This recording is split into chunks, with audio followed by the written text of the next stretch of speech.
Hello, contractors, and welcome to Toolbox for the Trades. My name is Jackie Aubel, and today I am chatting with Erica Leonor, the Director of Business Development at Goodleap. Erica and I talked about all things financing, how to get your team on board, and how it benefits your business and your customers. I hope you enjoy our conversation as much as I did.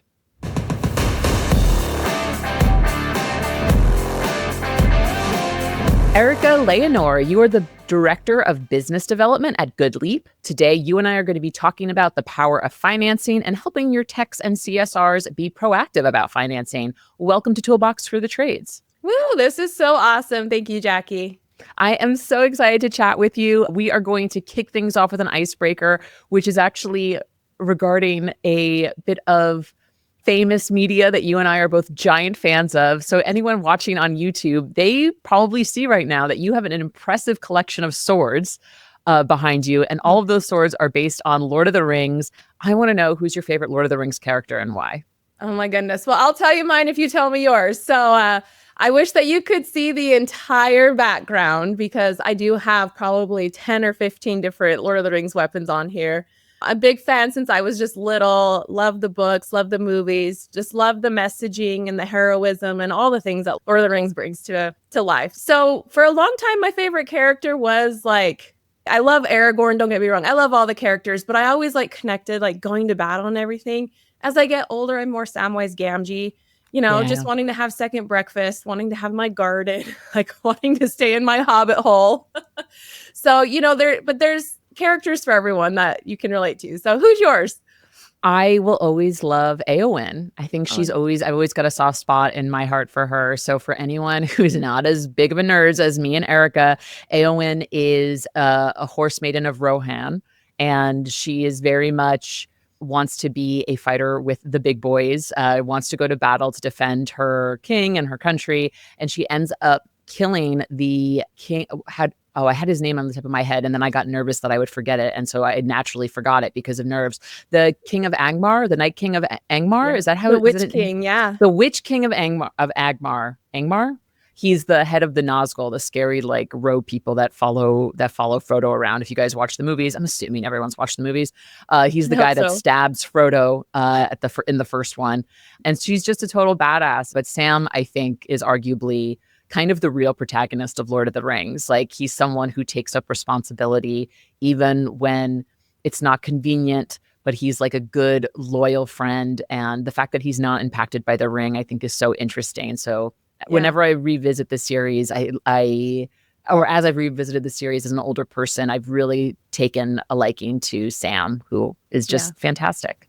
And it's so relatable to life. I know we're not in a fantasy world with magic and orcs and everything, but we have our own orcs to battle, in our lives anyway. And so I could get all cheesy on this here, but we won't go too deep. But it is interesting how you can take these stories that happen in these made up, creative, make-believe worlds and still compare them to your everyday work and the reason why you do what you do here on planet Earth, which is what we're going to get into today. Exactly. And so let's use our quote from Bilbo. I think we're going on another adventure, and we'll talk about our experience. Oh my gosh. with financing. With that kind of segue, Erica, you should have your own podcast. Just saying. All right. So tell me, let's start from the beginning. How did you get into the trades? Where did your journey begin? Yeah. So, as I think about it, if you're talking specifically HVAC, I could go into that. But when I look back on life, I remember when I was little, we lived in a really small town. My dad grew up as a dairy farmer. I remember in our home, I was trying to think about what was my first experience with HVAC, with heating and air conditioning. And we had this huge, big heater that took coal. And we had to drive 2 hours once a month to go and fill up a big pickup truck with coal and bring it back to our small town. And we would have to load all this coal, for Christmas. If you're naughty, you get a bucket of coal. And you would put it in this heater so it would keep our house warm. And so that's what I did to keep our house warm. Me and my brothers, we'd have to go fill up the bucket of coal and dump it in this big old heater to keep the house warm. And I was like, oh, I guess that's where I started from is filling up this old coal heater. But then, as I got older and everything, I kind of had a weird way of getting into the trades. I studied anthropology, which is the study of people and cultures.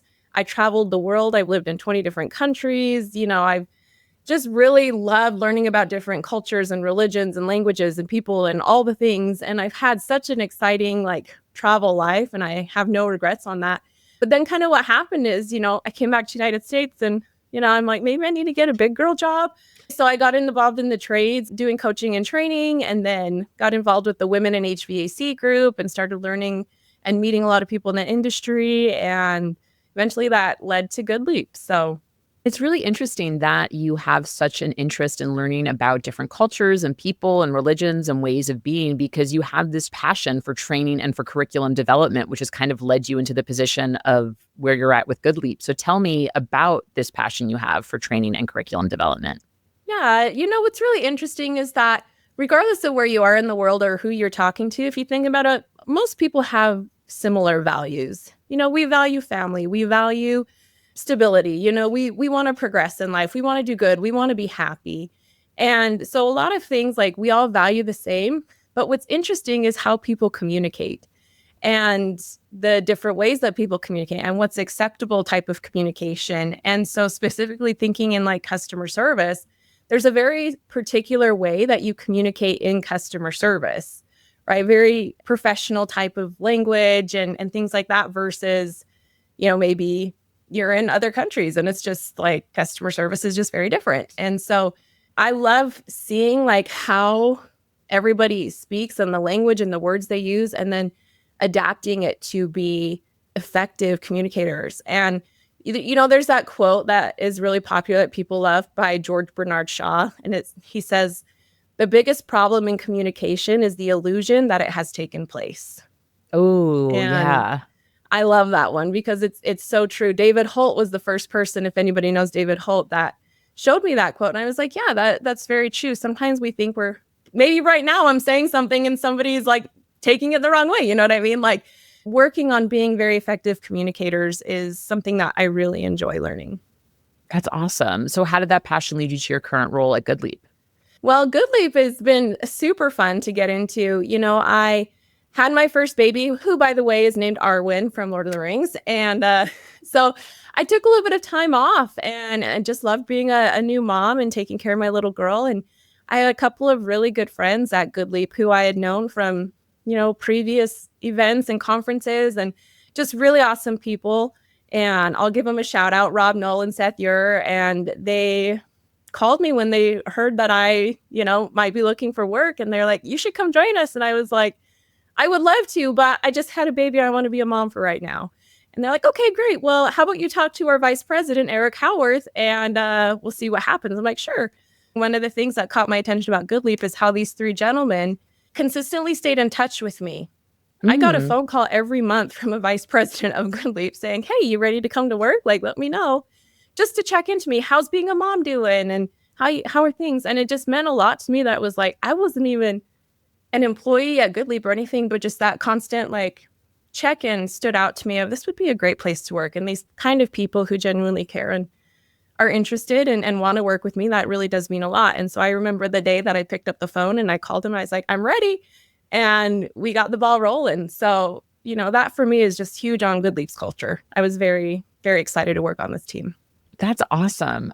So we've already said Goodleap, I think 12 times already in the, few minutes that we've been recording. For those that aren't familiar with Goodleap, tell me, what do you guys do?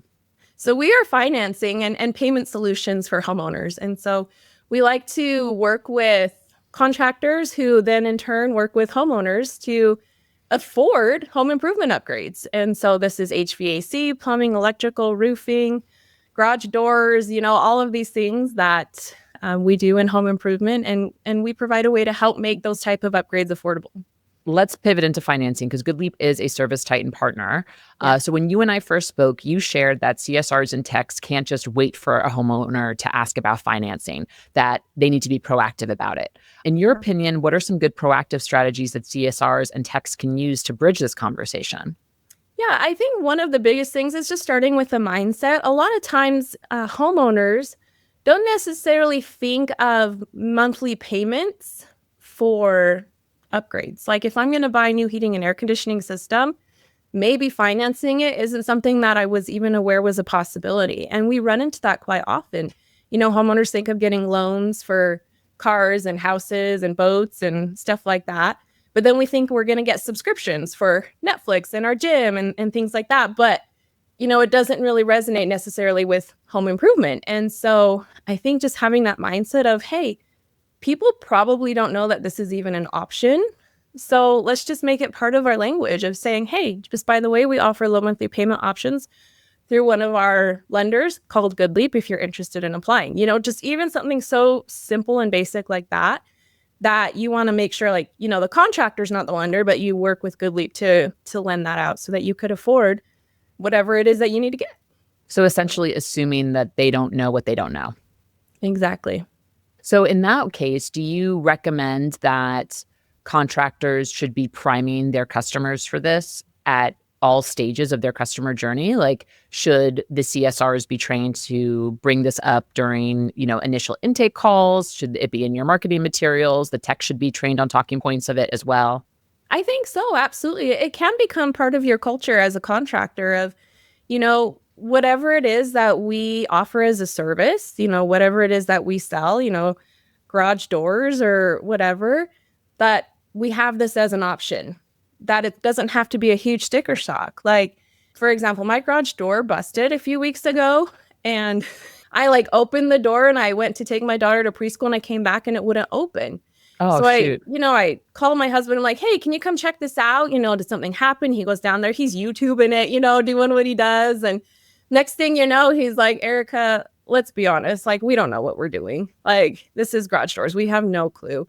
Let's call someone. And there's a great company in Utah that we're good friends with. And so I called them up and they were like, yeah, we'll be out there in a couple hours. They took wonderful care of us. But, for me, I was like, there's no way I could have fixed that. There's no way.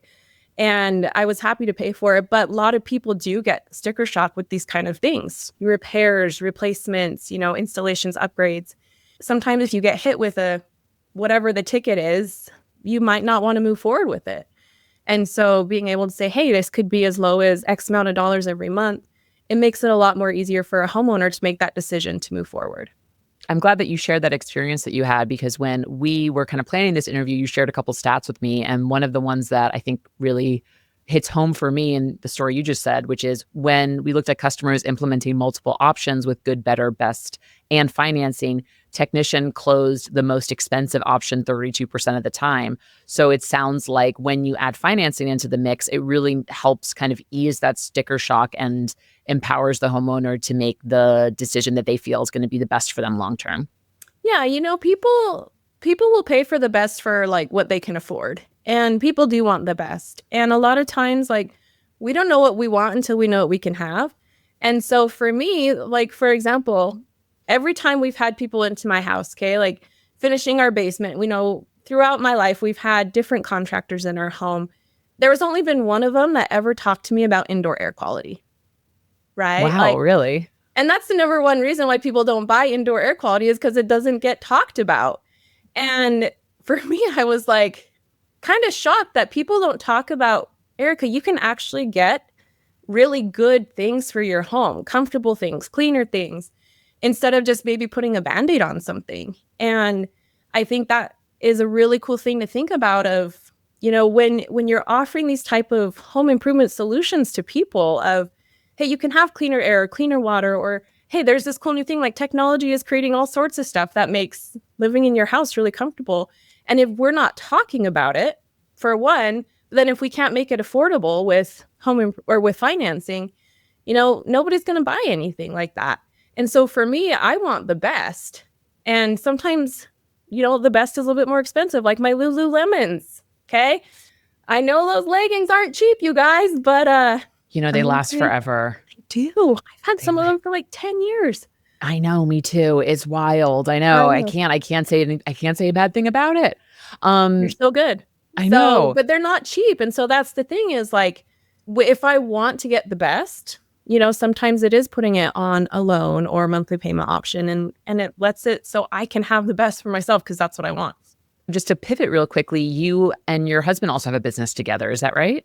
Yeah. So he actually runs a CSR business called Omzi, and we're both instructors for a different company called the CSR Academy, where we love to teach CSRs just how to create great experiences for people over the phone. And what's very interesting about customer experience is it's not more than just like being a glorified secretary anymore, right? Just answering the phone and booking an appointment. Like you are this contact center, and ServiceTitan, like this is gold with ServiceTitan because you can text, you can call, you can email, you can do all sorts of stuff through ServiceTitan that CSRs can really create a great experience for it. And so, he's been really awesome to build great scorecards and different things to help CSRs grow in that experience and communication. So that's awesome. I wanted to mention that you have this experience with the CSR Academy, with OMSI, in just the kind of work that, people in your family do, because I wanted to talk about objections. And in your opinion, what are some ways customer-facing employees can prevent objections instead of combating them? Which I believe when we first chatted, you were like, I don't like the term combating objections. Yeah, a lot of times people are like, well, how do I overcome price? How do I overcome scheduling? How do I overcome all these things? And well, right here, like we'll just put a plug. Like we know financing is a great way to help with, that pricing that people see. But, I love to think about ways to prevent objections from happening. And it's really just in the communication we have up front. And so if you're thinking about it, what could I do to create a good relationship with this person? What can I do to show up as my best self and show empathy and bring that human connection into it and not just treat people like a number? And a lot of times if I can do those types of things up front, like with the garage door, like I didn't even budge. I just swiped my credit card, you know what I mean? Like, because they did such a good job. And I was like, well, you did what I couldn't do. And so, and I know not everyone's like that. I know people truly do have concerns about things, but if you do a good job up front of, just being that cheerful, having good enthusiasm and asking good questions, making sure you're on a first name basis with people, and a great way to show empathy and, those types of things, just really reassuring people that, we'll take good care of you. Like you've called the right place.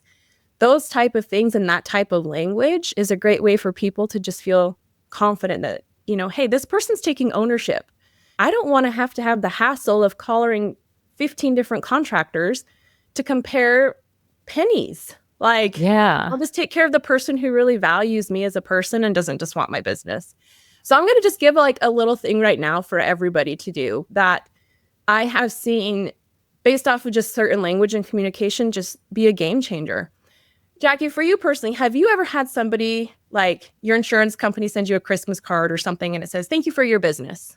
My dentist is very good at sending me birthday cards and holiday cards. Yes. I love that. Okay. And you see this a lot of times where it can be on emails or cards or things like that, but people always say, thank you for your business.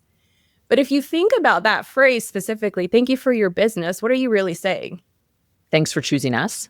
Thanks for choosing us. But what is business? Your money. Thanks for your money. Yeah. Yeah. And so a lot of times, we don't really realize how it could come across of thanks for your business, like thanks for your money. Like, yeah, I'm sure you love my money, right?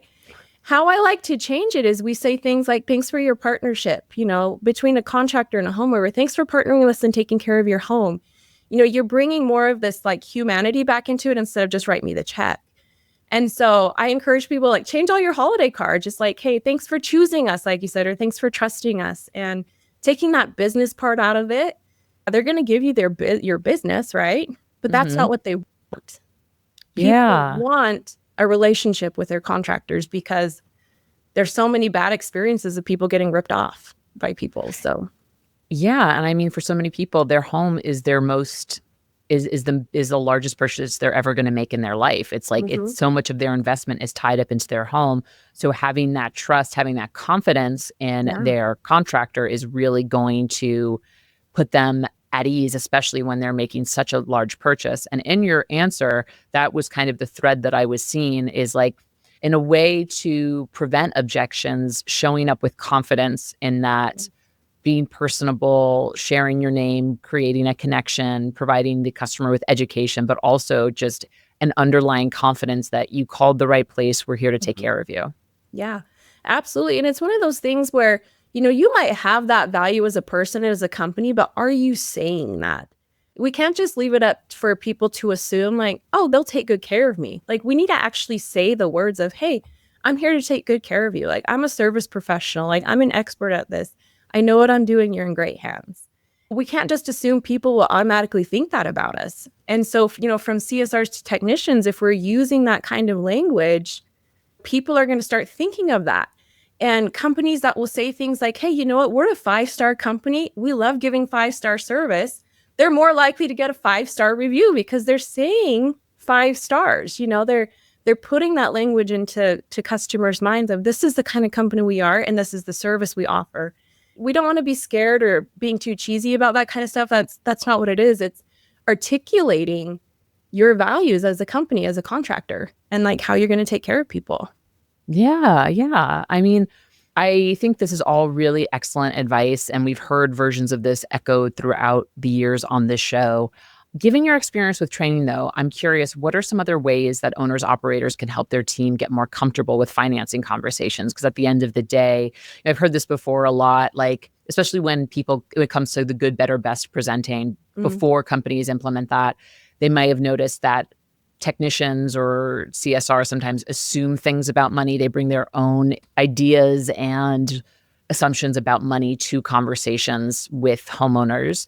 And I'm curious, like, how do you think owners and operators can help their team get more comfortable with having some of these conversations that may feel uncomfortable to them? Yeah, absolutely. Well, a lot of people don't like to talk about money in general, right? Like the second you have to drop a price on somebody, like everyone gets a little nervous. Even if I'm a CSR and I've got to say it's an $89 diagnostic, right? Like just talking about that price, it usually just gets people feeling a little bit of anxiety. And so the first thing that I like to say is, especially for technicians, is if they don't believe in the price, they probably don't, because guess what? They're going to do it themselves. Like they would never pay somebody to do what they're going to do because they can do it themselves.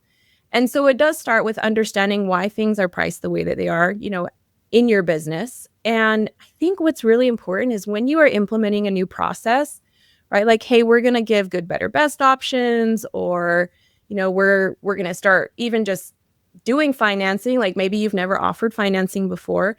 I've noticed that you can't just have your Tuesday morning meetings and say, okay, here's what we're going to do, and then expect everyone to do it, right? Like it's not just going to happen. Unfortunately, right? Unfortunately. Right? For some reason, people just don't jump on to change so quickly. Oh, who knew? So, I know, right? And so, just making sure like you're being consistent. Like if you have your Tuesday morning meetings and you're going to start talking about using financing or whatever process it is you want to implement, introduce the idea.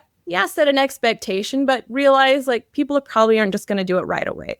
You're going to have some people, but then do it again the next week. Like, hey, you guys, remember, what's this process, or what are we trying to do here? What's the goal of this? What's the why behind why we're doing this?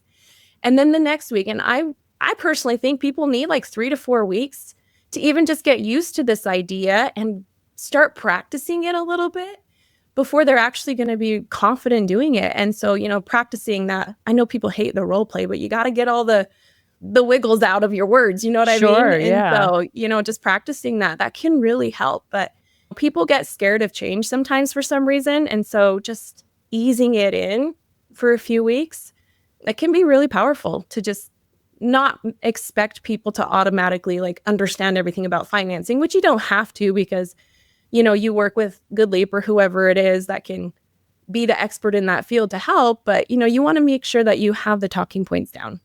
Yeah, it's essentially you have to manage the change. You have to implement good change management, and you have to keep that repetition going and work with folks that, are taking some time to adapt to a new strategy or a new process. Absolutely. Actually, on the ServiceTitan side of things, we've seen that financing applications for service work jumped 37% from 2023 to 2024, which is wild. And overall, we see that customers who use integrated financing see 12% higher close rates and 13% higher average ticket sizes. So in case anyone doesn't know, I mean, regardless of whether or not you use ServiceTitan or you use Goodleap, ServiceTitan does have integrated financing baked into our platform, which I'll link to in the show notes if you guys want to learn more about that. Erica, this has been a really, really interesting and I think great conversation, and a much needed one.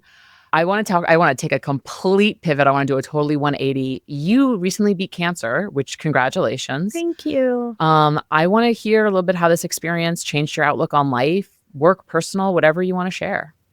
It's kind of crazy. Like you never think when you're young, that this kind of stuff would ever happen. And it really did come kind of out of the blue. And, what I was very grateful for is, the team at Goodleap who was like, we got you, Erica. Like, we're going to be here to support you, which I was very grateful for, because I think I'd only been with Goodleap for maybe 6 or 7 months before I got diagnosed. And, a lot of people might worry about, how are they going to be able to work through this? And, I did, and I did as much as I could. And I was just so grateful for the support, just such a great team. But also the support of like family, from friends, from this industry. Like, I can't tell you the flowers that I would get from people that I was like, oh my gosh, like, I worked with you 2 years ago and you saw a post, you know what I mean? Like, it was so interesting and special to me to see how kind people are, you know what I mean? And we get so wrapped up in just like the day-to-day hustle and getting things done that, there's so many good people out there in this world, and people have struggles that, aren't seen a lot of times. And it just reminds me just to do good, like make that phone call, send that text message. One of my favorite quotes is, never suppress a generous thought. Like, if you have a thought to do something nice for somebody, like, that thought didn't just come from nowhere, right? Like, if it's something, hey, you know what, let me just go buy a Starbucks for somebody, and that thought came from somewhere. And so I try to kind of live by that, of if something comes to mind that's within my power to do, I want to be able to try and do that. So cancer's taught me a lot of that. It's also taught me a lot of like empathy. Just when you go through something hard yourself, or maybe you watch, like I know you and many other people have had to watch people you love go through difficult things. Mm-hmm. And, it just changes your perspective on having grace for people and a little bit more patience for things, and just recognizing we're all human, doing the best we can with what we know. And when we know better, we can do better. So, yeah, I think wonderful, wonderful message. And again, thanks for opening up a bit about it, and congrats again. Cancer is a bitch. It's affected my family directly, and it sucks. Erica, this has been a great conversation. Is there anything we should have talked about that we didn't get a chance to, or anything else you want to share? Oh my gosh, thank you so much. It's just so much fun for me to be invited to come on. And, Jackie, you do such a wonderful job with these podcasts and these shows, and just the constant value and content and the people that you're bringing on. Like, just thank you for adding so much value to this industry. And I hope that's what people got out of this today. If it's just one little golden nugget, let us know what that little golden nugget was for you today. So thank you. Awesome. Thank you so much, Erica. It was great to get to know you and to geek out with you on financing, Lord of the Rings, and all that good stuff. Well, it won't be the end. I'm sure we'll talk more. So I'm sure we will. We're going to find each other at conferences now and really get into it. Heck yes. Thank you so much, Erica.